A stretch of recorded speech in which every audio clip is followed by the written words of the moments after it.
don't know why, but I'm trying to get my giggle box going. And scene. Stop it. Stop it. I'm not going to look. Yeah, hide. Okay. Hi, I'm Brooke Sellis, and you are listening to A Shark's Perspective.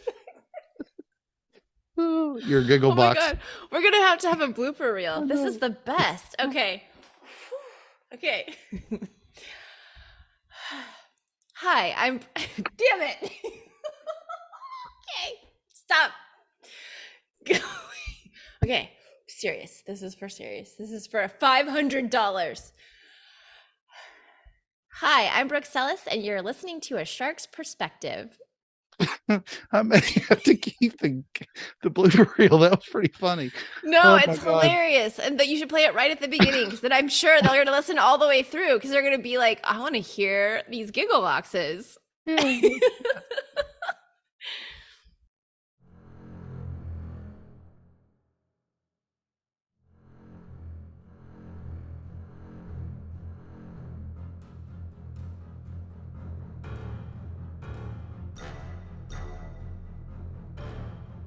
Welcome back, and thank you for joining A Shark's Perspective. I am Kenneth Kinney, but friends call me Shark. I'm a keynote speaker, strategist, a shark diver, host of the show, and your chief shark officer. Well, if you couldn't tell already yet, this is going to be a fun episode. What kind of conversations are you having with your customers on social media? Or is it mostly just a bunch of posts that you think make you look good with your brand pitch? If you're truly listening to what these conversations are saying, then ultimately the hope is opening the door to better content, better customer care, and more conversions. The question of the day is, are you having conversations that connect?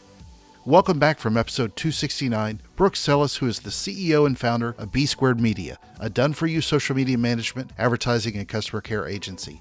And she's also the author of Conversations That Connect, How to Connect, Converse, and Convert through Social Media Listening and Social-Led Customer Care.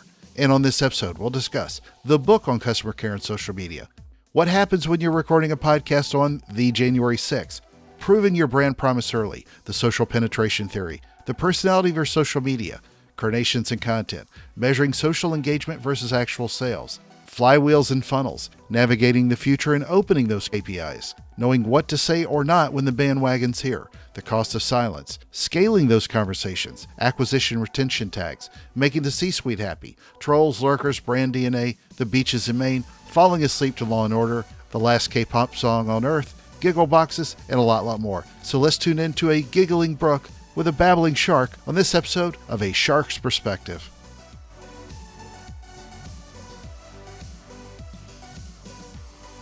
Brooke, welcome back, and thank you for joining me again today on A Shark's Perspective. Last time we recorded a podcast was on January 6th of 2021. So listeners want to know, what do you have up your sleeve this time? Do you remember that? Oh my God.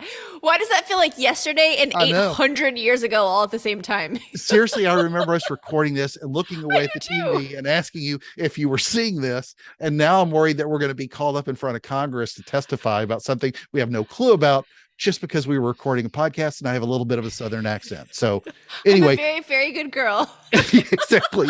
Yeah, we had nothing to do with it. We weren't there. But briefly, you remind us, if you will, about your career to date. And in case somebody did catch the episode 269, in case they were scoring at home. Yeah, so I own a company called B Squared Media, and we do social media management. We are what we call a social first agency. So we do organic social media management, paid media management, including social and search. And then we also do social-led customer care, which is a very long story, but essentially it's acquiring and retaining customers through social media. Perfect. Well, let's talk about your new book, Conversations That Connect, How to Connect, Converse, and Convert through Social Media Listening and Social-Led Customer Care.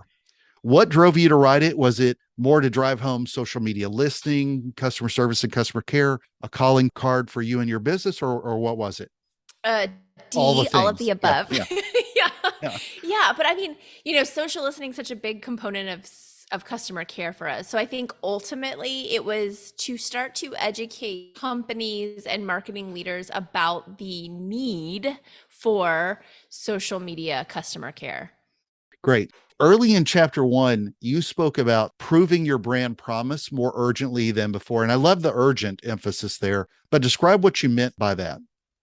I think, it's kind of the age old tale woven in new words, but the age old tale is, the brand promises you that, Shark promises you that his podcast is going to be very sharky.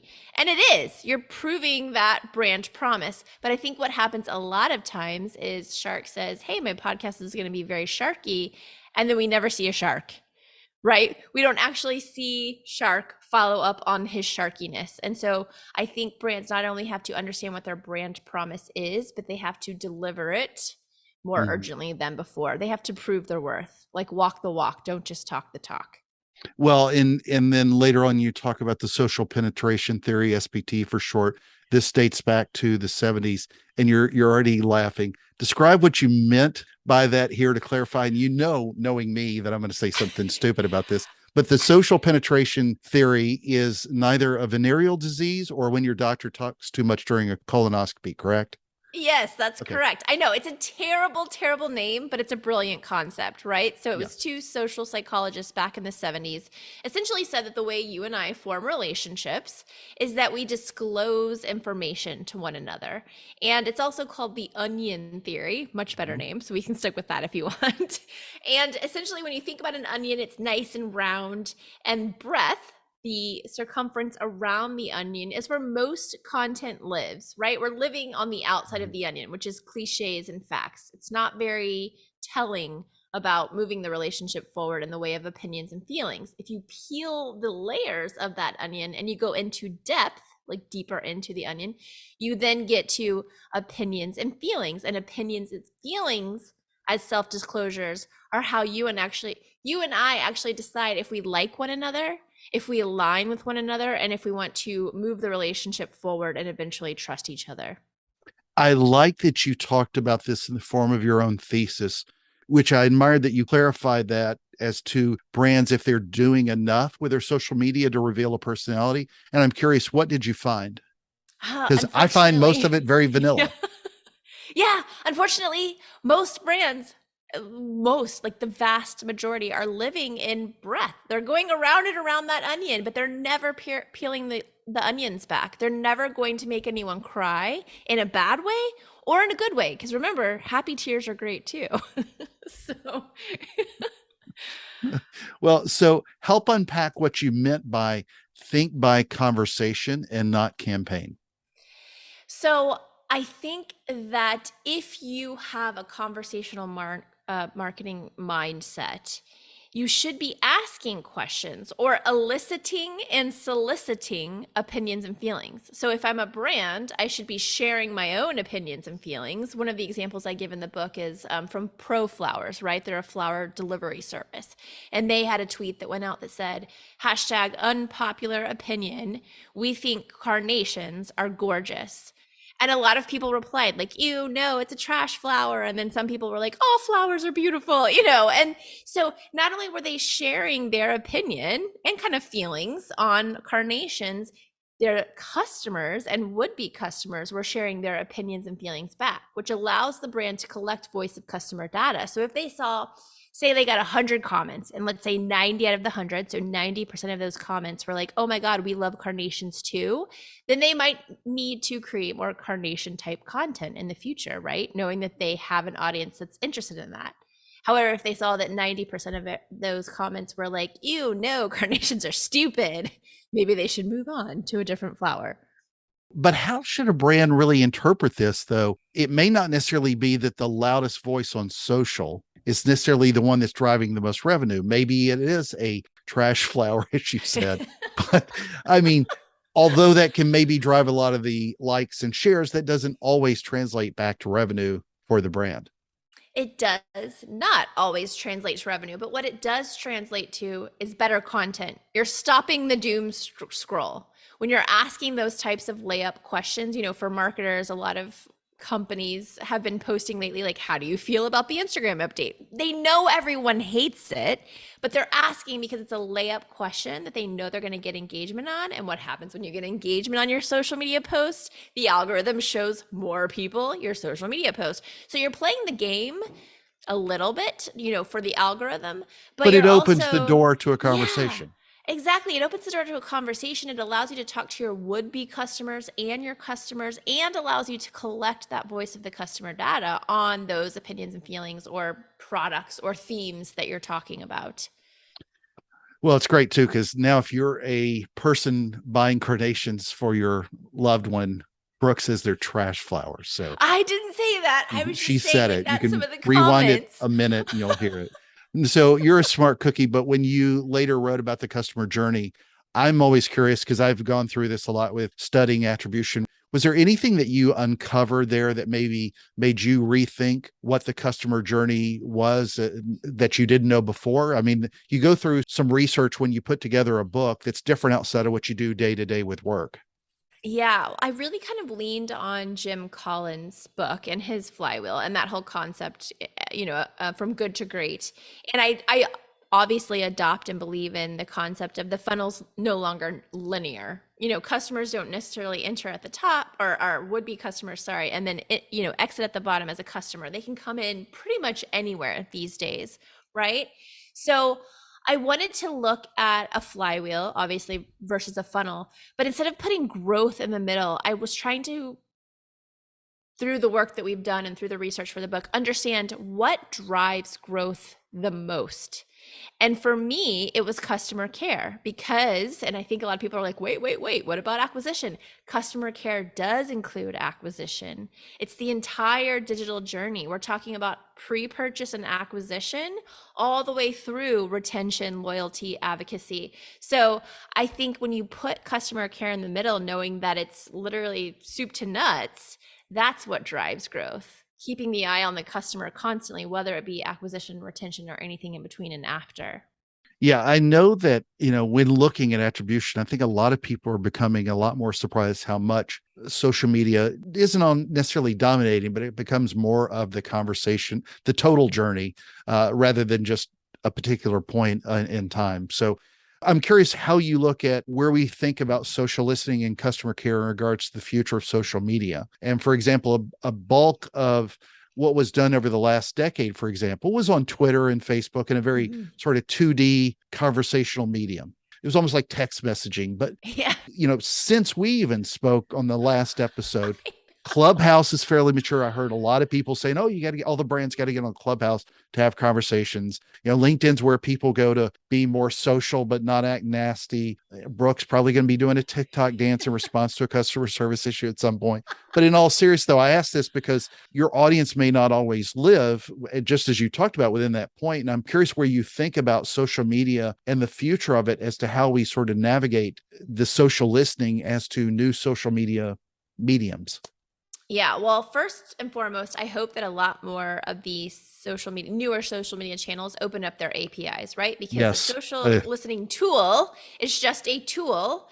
And to be able to listen on a platform, that tool has to open their API to the tool. So, for instance, we just literally today, I'm not even kidding, like today, got LinkedIn listening for Sprout Social because they just opened their API for listening for Sprout.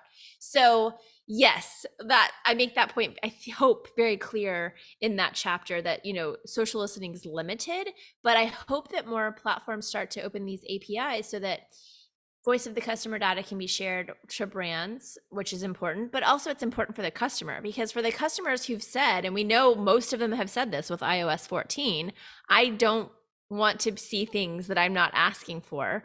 And in research that I've read and that it's in the book, people want personalized ads, but they don't want ads that they didn't ask for. And you know how you get personalized ads with Cookie Apocalypse coming, or maybe not, because now they keep pushing it out. But I digress. Is through voice of the customer data. You have those conversations, you ask those opinion feeling questions, you let the social listening do the work on your brand listeners, your industry listeners, and your competitor listeners. You bring all of that information in-house, you slice and dice it based on the goals that you have, and you then can drive more data-driven decisions for sales, marketing, content marketing, social media, product development, product packaging. I mean, the options are endless. Well, as somebody who's worked in performance marketing a pretty good chunk of my life, I find social listening and where we may go with killing of cookies, there's incredible potential there for filling the gap. with really understanding, the behaviors that cookies track and tell us about. I think we talked the last time about trolls on our last episode, something you talk about a lot, not Justin Timberlake, but social media ones. It was a good movie for my child. But seriously, with the volatility that arises on social media today, when you think of BLM and how everything happened with post George Floyd, with Roe versus Wade, how everybody erupted, how can you develop a troll policy that persists as well as a good social media stance to be able to weather a lot of these storms that nobody knows how to predict what's going to be the next one? And then everybody's at a little bit of a loss as to how to react. That is an ongoing conversation that is requiring a lot of iterations. But I think first and foremost, as a brand, you have to know what your brand core values are.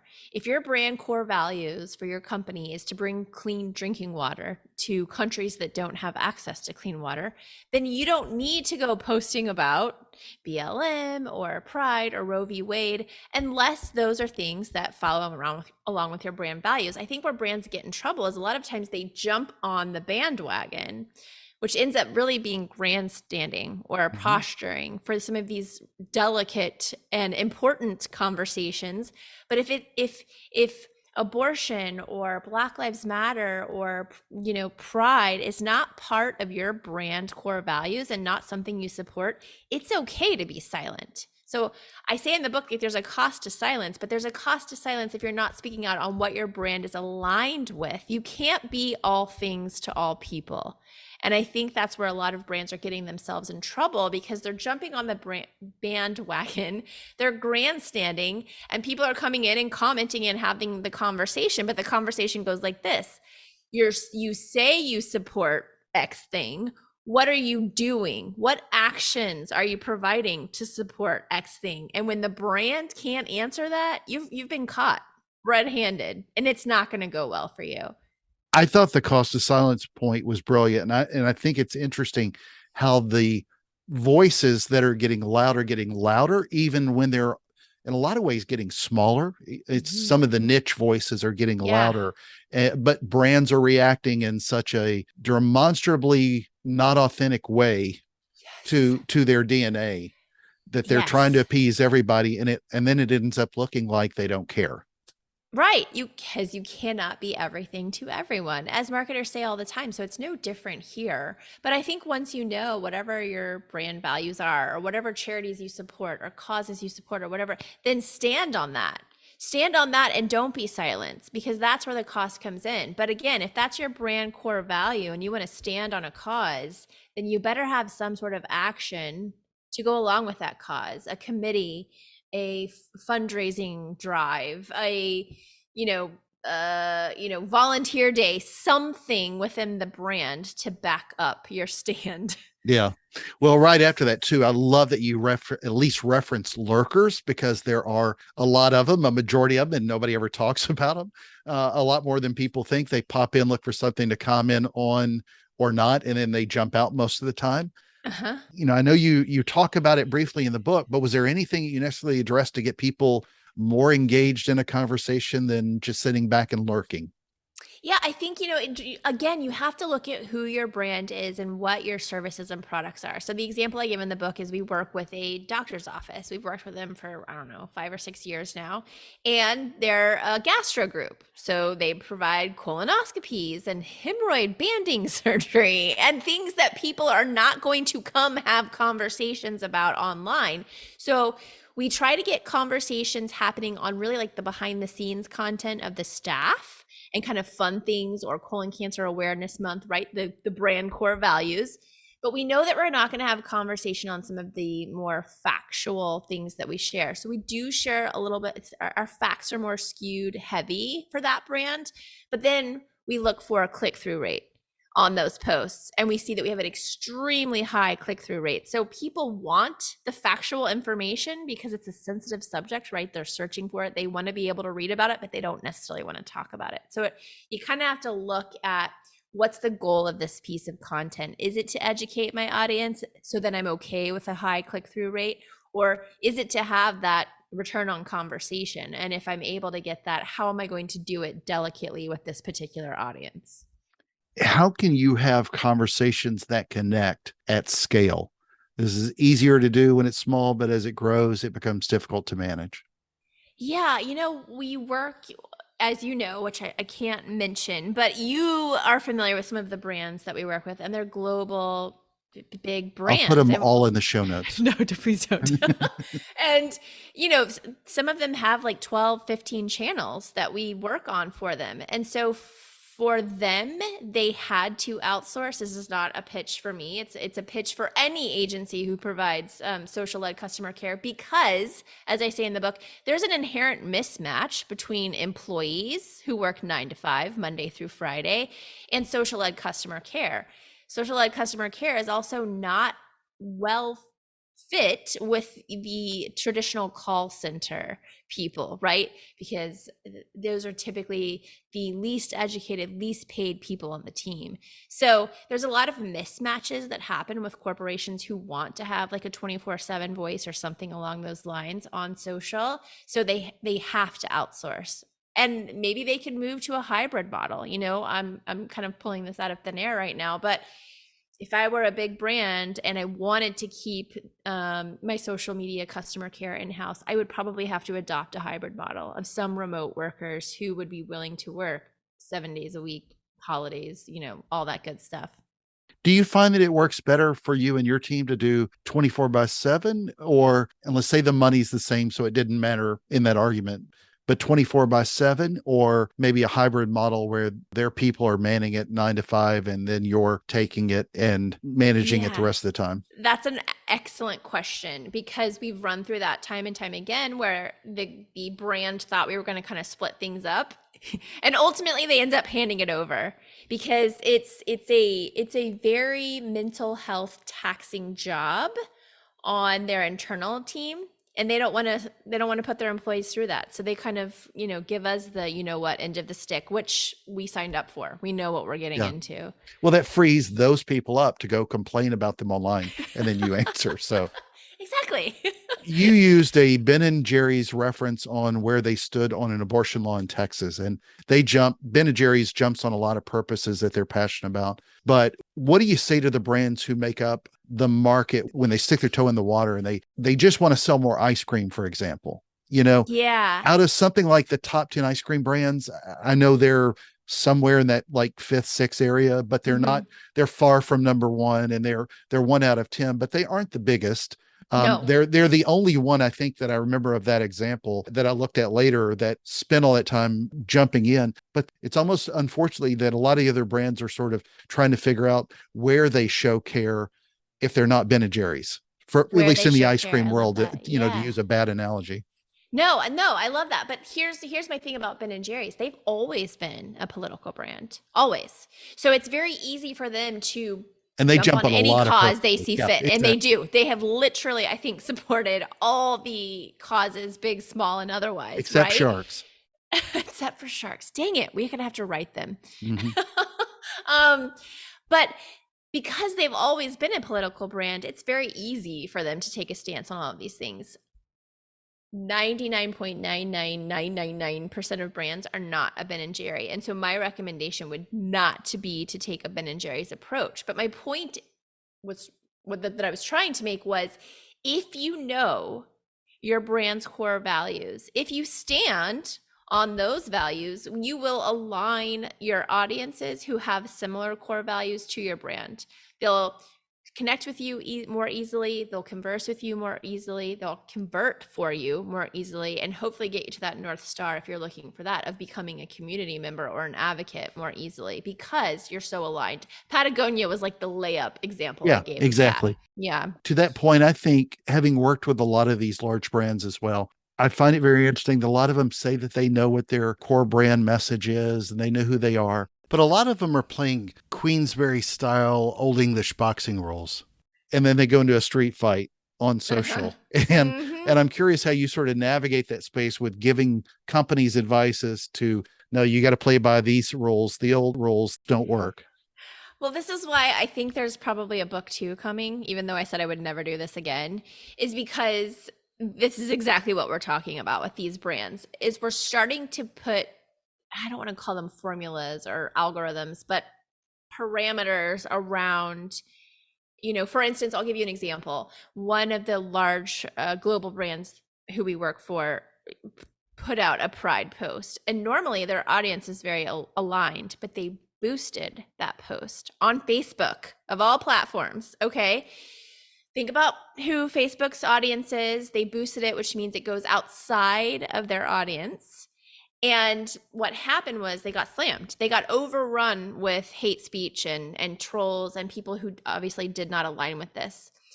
I would say part of the algorithm for, doing social media correctly based on your audiences and segments, do not boost a sensitive post on Facebook where you can't turn off comments, that's something that's sensitive. Like that would be like hey, here's a quick and dirty rule. Don't do that. So I think we're starting to outline some of these more nuanced things to kind of protect the brand integrity and to protect, they actually do support pride. So we want to protect that core value, but we want to bring people in who align with that core value. And that move, unfortunately, didn't do that. How should we measure whether or not care succeeds? How are you going to make that skeptical C-suite care when we know that they really mostly care about the bottom line? I'm so glad you asked that. So one of the things that I talked about in the book, which again now is becoming one of those things which may come out in book number 2, was the acquisition retention tags. So very, very long story short, or just go read the book, but very long story short, we went to all of our customer care clients and we said, how much of your social chatter do you think is acquisition or retention? Meaning how much of it is pre-purchase, people asking questions in the buying moment, and how much of it is post-purchase? Meaning I've already purchased from you and now I'm coming to you with a question or a complaint about the product or service. And across the board, they all told us that acquisition would be 5% or less. So using social listening, we started to tag all of the incoming conversations to the brand as acquisition or retention. What we found for every single one of these clients was that the acquisition chatter was over 20%. For that big global brand that I was talking about, we have a tech brand that we work with. 4 of their product lines, and I'm not making this up, I promise you, month over month, they've gotten somewhere on 4 of their product lines between 60 and 80% acquisition chatter. Poop, like my eyeballs popped out, rolled around on my head, did a dance, and came back in when I saw these numbers, right? And I think theirs did too. So now the C-suite's paying attention because they're like, wait, this is sales. And so we suggested coming in and saying, now what if we went on that 80% acquisition chatter and we were able to put a retail dollar value around it, because we know what products are being mentioned in these conversations, right? So what if 80% chatter amounted to $1 million in revenue?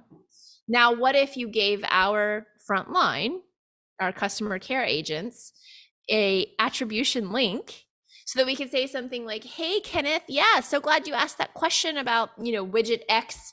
Here's the spec sheet. You can see, compared to competitor, whatever, we do better in the la-di-la-di-da. And Kenneth, if you purchase today, here's a link for $100 off or free shipping or a percentage off, whatever it may be. So then now we're basically warm social selling. We'll probably close some portion of that 80%, and then we can attribute revenue dollars to organic social media and customer care. Affiliate link for customer care. Love it. Last but not least, you speak about this early. This is a book worth reading, but where should people start? Yeah, I don't think people are going to like this answer very much, but I stand behind Page it. 1. No. 110%. In the negative, as marketers, I feel like we're conditioned to always be reporting numbers to the stakeholders, and it always has to be the good story. And then we're trying to figure out how to take the bad and spin it into the good so that we can present to the stakeholders. And I think that's wrong. I think we're doing ourselves a disservice, because in that negative chatter is the only space where there's catalyst for change, right? If everything's good, your job isn't needed, right? Finding the negative and then figuring out how to fix it on the brand side so that you can say, hey, we heard you and we fixed it and now it's better and now you can sell more things because you'll like it this way, is never going to hurt your business. So I think we need to kind of flip the script or the mindset for marketers, focus on the negative and start there, because that gives you a roadmap of places to fix, or I call them potholes to fix along the digital customer journey. Agreed. All right, Brooke, I asked this of all my guests. I did last time, talked about sharks, and you had a nightmare the night before we recorded the last one, not about January 6th, but about a shark, you told me. But you spent a lot of time in Maine. Do you ever go to the beach when you're in Maine and see any sharks in the water there? Okay. So, yes, I do go to the beach, but I only go in the water up to like my big toe or my ankle. And I will say, Maine, when we first moved here, people told us, like, oh, there's never any sharks in Maine. Well, I don't know if you heard this, but it was either last year or the year before, a woman got attacked and it was fatal off of Harpswell, which is close by. And there's been so many sightings, and now we still see like chomped up seals in the water. So I do not get in the water, but I have not seen one firsthand of yet. Yeah, I always recommend people should put on like a Cape First Seal outfit and go get in the water. It works really. No, I'm just kidding. Well, the lady who got it in Harpswell had on a wetsuit. She had on a wetsuit. Yeah. Well, she looked it's like a seal. murky water that's 20 degrees. Yeah. Well, Brooke, it's a special time in the show again. Are you ready for the 5 most interesting and important questions that you're again going to be asked today? Bring it. I'm ready.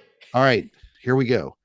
Since we talked about the Onion and SPT, I will first ask you about pizzas and Supreme pizzas.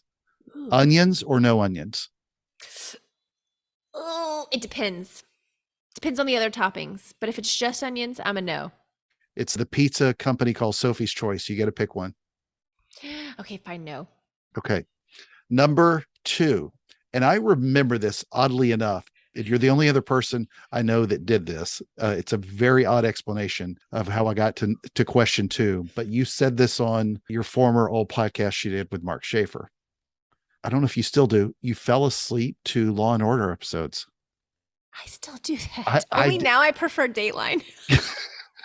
So I did as well, because it was on for like 24 hours 20 a day. Hours straight. Turner, Yeah. TBS and Yes. TNT and I feel A&E like and all of them, AMC, they all Yes. had it. So Yes. number 2, Law and Order, the original, or Law and Order SVU?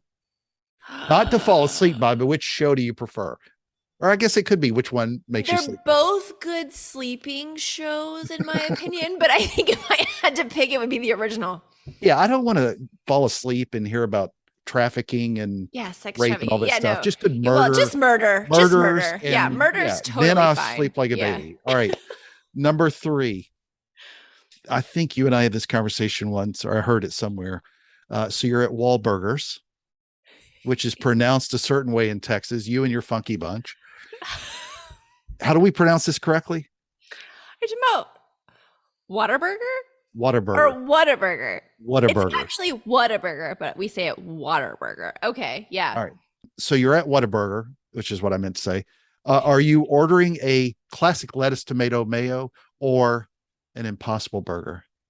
Oh, classic, please. Give me all the meat. Aren't you technically still a millennial though? You're required to. No, I'm Gen X. I'm right on the cusp, but yeah. I haven't even tried an Impossible Burger. Gasp. I don't even want to put into words what face I'm making. All right. Number 4. This is a question you probably get asked all the time. If you were driving to Maine from New York, or let's say Texas, make it a longer drive. If you had only one K-pop song to listen to on your drive from New York to Texas, and you had to listen to it over and over again, like it was the last song on earth, would you listen to Psy's Gangnam Style or BTS's Dynamite? Gangnam Style. Thank you. I have no idea where I came up with that, but I've been wanting to ask somebody, and you just seem like the perfect person. Whoop them. All right. Number 5. Last time you chose biscuits, and you got bonus points for the correct pronunciation, which is biscuit. Biscuits. So the most important question that you're going to be asked today is fried chicken or fried catfish? Oh, fried chicken. Really? Okay. Yeah. Well, it's I immediately was thinking it was my grandmother's fried chicken. So hopefully Obviously. that's what I picked. But Yeah. I mean, if it's hers, and she does a good fried catfish too, but it's still, I'm taking the chicken. I know she stopped inviting me over. I don't know why. So Brooke, where can people find out more about you, get a copy of this great book, keep up with what you're doing, your thought leadership in the space, and more? Oh, thank you so much. Well, you can find me just by Googling Brooke Sellas, BrookeSellas, or you can go to our website, the traditional way. Well, I don't know. It's kind of traditional to Google people when you don't know them. Anyways, our website is bsquared.media, and you'll see a little button right there on the top menu that says Our Book. You can click that. It'll tell you all about the book. I actually give away chapter 1 for free if you're not wanting to buy. But if you want to buy now, you can just go to Amazon and search Conversations That Connect. Awesome. Brooke, thank you again for being with us today on A Shark's Perspective. Thank you so much for having me. It's always so much fun to swim with you and the sharks.